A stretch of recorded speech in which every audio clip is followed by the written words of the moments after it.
Bem, finalmente a nossa última possibilidade, raízes complexas, tá? Antes de falar disso, eu só quero atentar a um detalhe que é muito utilizado, que é a fórmula de Euler, tá? Então a fórmula de Euler fala o seguinte: uma exponencial de i de θ, então é um número complexo, tá? Esse i é o i imaginário, vai ser igual a cosseno de θ mais i seno θ. Da mesma forma, se eu faço o conjugado de e e θ, vai me dar e menos i θ igual a cosseno de θ menos i seno de θ. Tá? Então essa é a fórmula de Euler e é muito utilizada. Veja, eu costumo ensinar para os meus alunos de funções de uma variável escrever cosseno e seno dessa forma, né? Misturando aí essas duas equações, a gente consegue escrever seno e cosseno dessa forma. E aí a gente consegue calcular a derivada de seno e de cosseno sem ter que ficar memorizando muita coisa.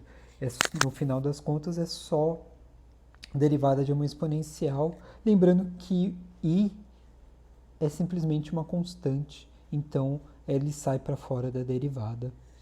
Não tem muito problema nisso, tá? E um outro detalhe é uma regra comum da exponencial, que é i elevado a θ mais φ.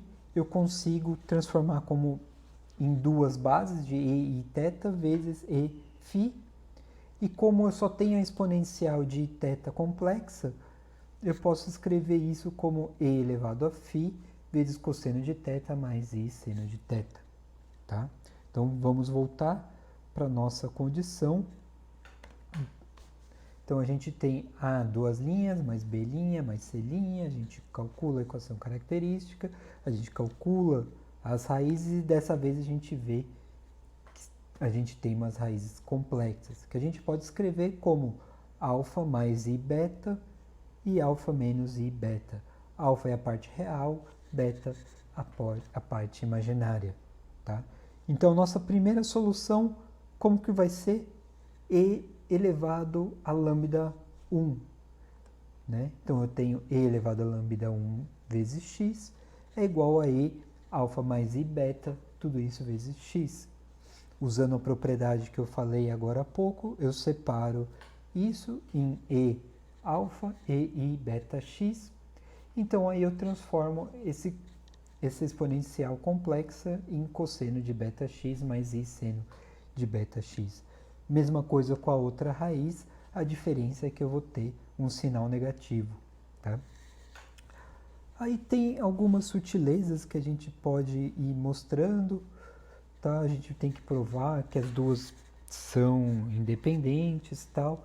Isso é um longo passo e a gente chega que a solução geral de uma equação homogênea com coeficientes constantes e raízes complexas vai ser y de x igual a e alfa x vezes constante 1 cosseno de beta x mais constante 2 seno de beta x. Tá perfeito?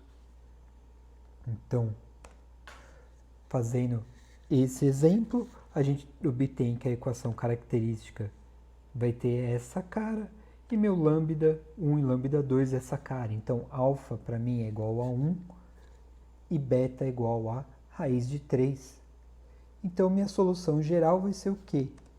E elevado a alfa x, ou e elevado a x, vezes primeira constante, cosseno de x raiz de 3, mais segunda constante, seno de x raiz de 3.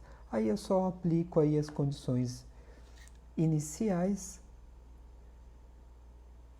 enquanto que a constante 1 é igual a 1 e a constante 2 é menos 1 sobre raiz de 3. E substituo e tenho que a solução do meu problema de valor inicial vai ser exponencial de x cosseno de raiz de 3, x raiz de 3, mais 1 sobre raiz de 3 seno de x raiz de 3.